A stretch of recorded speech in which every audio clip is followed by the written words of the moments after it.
আজকে আমি বাড়িতে বানিয়েছিলাম আম দই। তার জন্য একটা গ্যাসে কড়াই বসিয়ে 1 কাপের মতো জল দিয়ে হাফ কাপ গুঁড়ো দুধ দিয়ে দুধের সঙ্গে জলটাকে ভালো করে চামচের সাহায্যে মিশিয়ে নিলাম।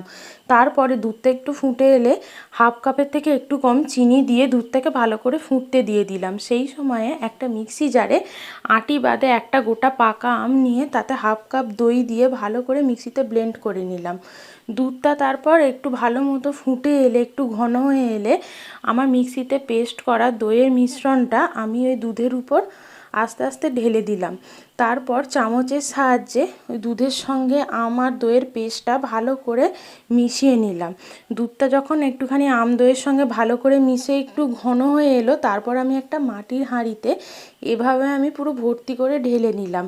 ঢেলে আমি 7 থেকে 8 ঘন্টার মতো একটা জায়গায় আমি চাপা দিয়ে রেখে দিলাম। 7 থেকে 8 ঘন্টা পর আমি খুলে আমার রেডি হয়ে গেছে আম দই।